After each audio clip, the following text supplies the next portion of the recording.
The weekly Shonen Jump magazine is one of the most common sources for anime adaptations, and you could say it is one that has created anime cliches of how anime is viewed, from someone that is not familiar with the medium. Its popularity is so big that it has had its share of versions around the globe, and even has crossovers between their series in video games like the Forgotten Jump Ultimate Stars and that thing called Jump Force. This is something that has made the magazine grow in recognition and has attracted many new fans to it.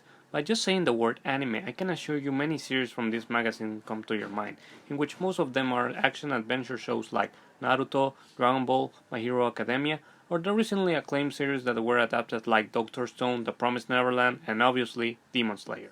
Although many anime fans could say it contains some of the worst series of all time, just because they are popular, which is something that happens a lot in any type of media. Others could say the worst series from this magazine are the non-action ones like Nisekoi or To Love Ru. But what is the worst anime adaptation in general from this magazine? One that nobody has talked about because its infamy makes people sick for knowing that it exists. Well, dear viewers, I have the answer for that, and the few that know the existence of this manga anime can understand why.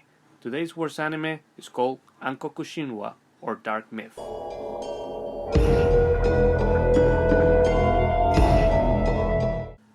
Dark Myth is a 1976 manga with only 2 volumes and that got 2 OVA anime adaptations in 1990, and it's got to be so bad because even in Japan the only time this show has had some recognition of being a Shonen Jump property was only in the release of the Famicom Classic Shonen Jump edition, which contains the game of the same name. The anime adaptation was done by Studio Ashido, which is one of the oldest anime studios still active, with old shows that barely nobody has heard of like Yokohama Kaidi Shikoku, the Second Samurai Showdown OVA, and the only thing you may have seen is Ascendance of a Bookworm or the book Isekai. Because Isekai is the biggest genre these recent years, and it was also directed by one of the 3 directors of Maison Ikkoku, who are also directed Magical Emi, Takashi Anu. And I gotta give it to the guy. Dark Myth is a good adaptation, and you may ask, how are you saying this is one of the worst anime in existence but at the same time saying it is a good adaptation?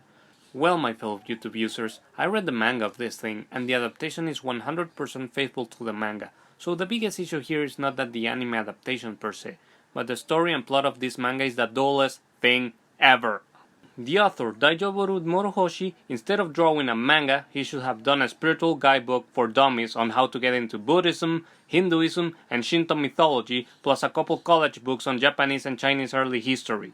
The IP should call itself How to Make an Info Dump in manga and anime form. I will explain this later on. The story is about a boy called Takeshi, who was present at the assassination of his father, who loved mythological themes and spends his time at a museum. Then an old man approaches him and tells him that he is a history researcher, or a better form to say it, a professional info dump speaker. Our main protagonist shows he has a scar and enters the car of any stranger without the fear of something happening to him, even when his dad died out of the blue. So they go to a cave looking for answers of what was the cause of his father's death, and professional infodump speaker appears and starts talking about names of things that are way too Japanese for my comprehension.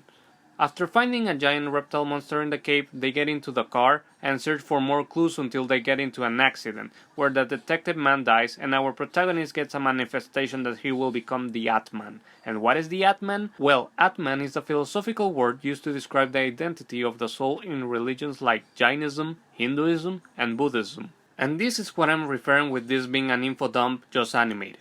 There was a moment where I had to write every term that I didn't know about, and then later I had to type those words on a Buddhist dictionary site to at least get some understanding of all the names and things that are being said in this awful show.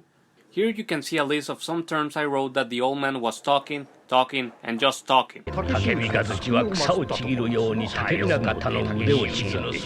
竹見方は出雲から諏訪まで逃げて左に降伏し。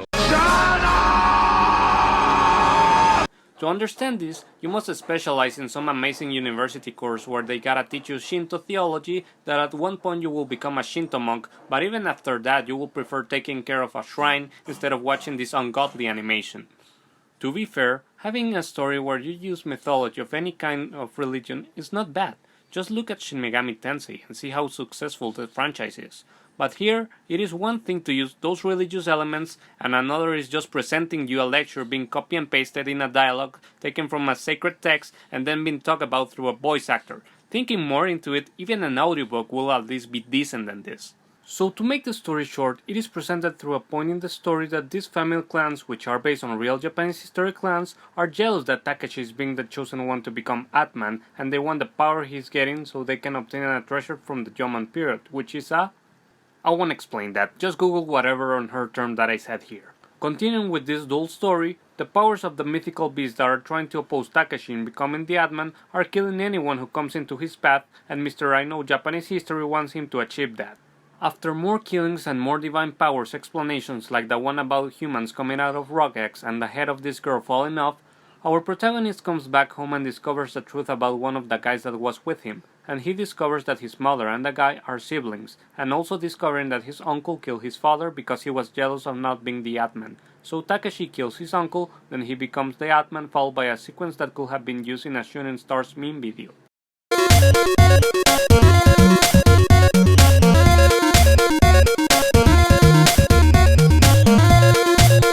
But even after concluding all of this, our blah blah guy has to still keep talking about more Japanese folklore to this guy until he decides to sleep in his egg so he can shut up forever.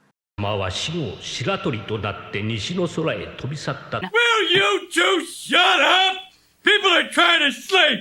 And in the divine realm, now Takeshi, as the Atman, he's a dude living forever alone in his new world with an unhappy face because this kid didn't have any form of expression instead of that crybaby face and the vendetta tag, and that's pretty much everything in Dark Myth.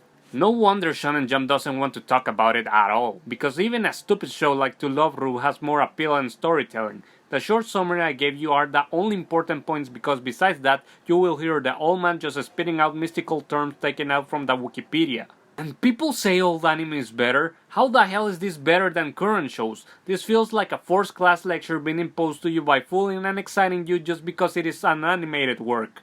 The story is a mumbo jumbo of explanations that don't serve a purpose at all. The manga author doesn't know what storytelling is because explaining stuff is not a storytelling. Anyone can do that, and the manga author comes out as an asshat spilling buzzwords.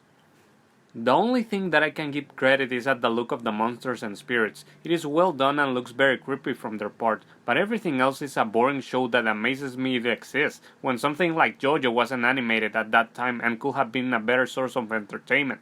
But overall, this OVA series wants you to forget about it, because it tries to be the dullest piece of media that could ever exist. Even the worst shows I have reviewed here have some it's bad that is good appeal, but this is so forgettable and makes people run away from it. For the first time, just don't watch it, not even for curiosity. This is everything for me today. Hope you enjoyed the video, take care and see you next time. Goodbye people.